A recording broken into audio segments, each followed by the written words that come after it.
जिल्हा परिषदेतील त्या 10 रुग्णवाहिकांचं राज्याचे पणन व राज्य शिष्टाचार मंत्री जयकुमार रावल यांच्या हस्ते लोकार्पण करण्यात आले। शासनाच्या वतीनं पाठवण्यात आलेल्या या रुग्णवाहिका रुग्णांच्या सेवेत आता सक्रिय होणार आहेत। गेल्या 1.5 ते 2 महिन्यांपूर्वी राज्य शासनाच्या वतीनं धुळे जिल्हा परिषदेला 10 रुग्णवाहिका देण्यात आल्या होत्या। मात्र या रुग्णवाहिका धुळखात पडत असल्याचं चित्र समोर आल्यानंतर मात्र मंत्र्यांच्या हस्तेच त्यांचं लोकार्पण करण्यासाठी जिल्हा परिषद प्रशासनानं 2 महिने रुग्णवाहिका लोकार्पणाला उशीर केल्यानं त्या सर्वच 10 रुग्णवाहिका धुळखात पडल्या होत्या। दरम्यान प्रसार माध्यमांनी बातम्या प्रसारित केल्यानंतर अखेर जिल्हा परिषद प्रशासनाला जाग घेऊन राज्याचे पणन व राज्य शिष्टाचार मंत्री आमदार जयकुमार रावल यांच्या हस्ते या रुग्णवाहिकांचं लोकार्पण करण्यात आले।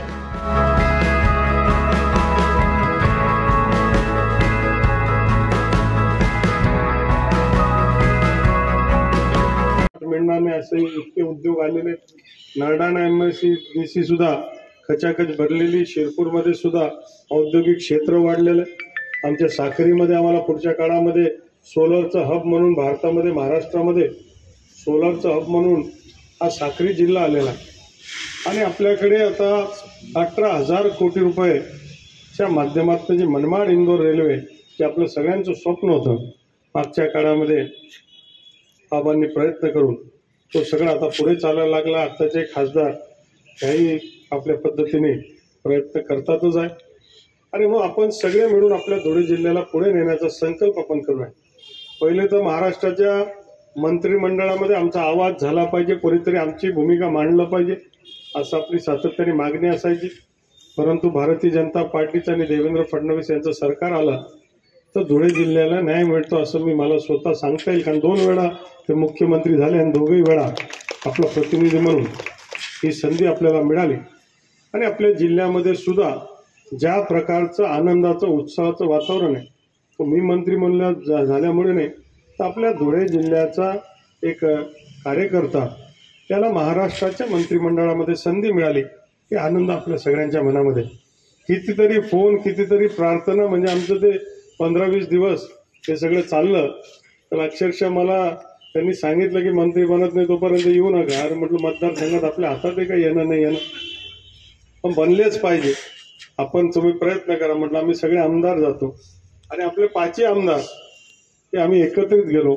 मी ज्यावेळेस पहिल्यांदा आमदार झालो त्यावेळेस आपल्या जिल्ह्याची टीम घेऊन मुख्यमंत्रीकडे जायचं, अशा प्रकारे याचबरोबर काही चांगले कार्यक्रम व्हावे अशा प्रकारचा विचार आपण सगळ्यांनी केला आणि त्यामुळे आजचा हा कार्यक्रम आपण सारेजण घडवतो। या कार्यक्रमाला सांगितल्याप्रमाणे धुळे जिल्ह्याच्या राजकारणामध्ये मागच्या 25-30 वर्षापासून मी देखील आहे आणि धुळे जिल्ह्यामध्ये अक्षरशः जिल्हा अधिकाऱ्याला मागच्या 8-10 वर्षापासून जे विविध पदांवर अधिकारी आहेत ते आणण्याची जबाबदारी माझ्यावर असते।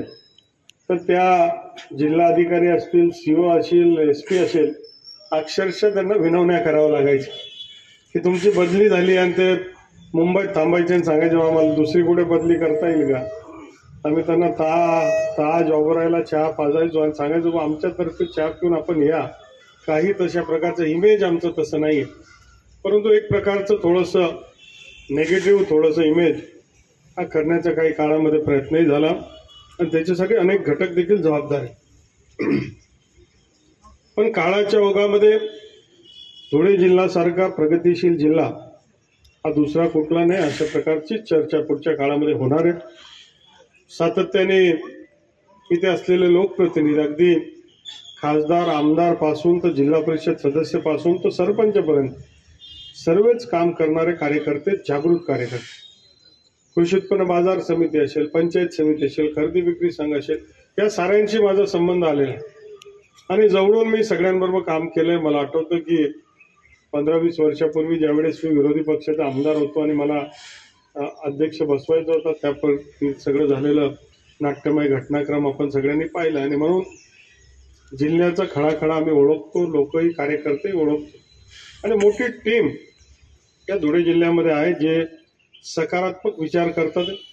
पूर्वीच्या काळामध्ये 2 तालुके आदिवासी आहेत, 2 तालुके दुष्काळग्रस्त आहे, हा सगळा इमेज सोडत आता विकासाकडे भरधाव वेगाने चालणारा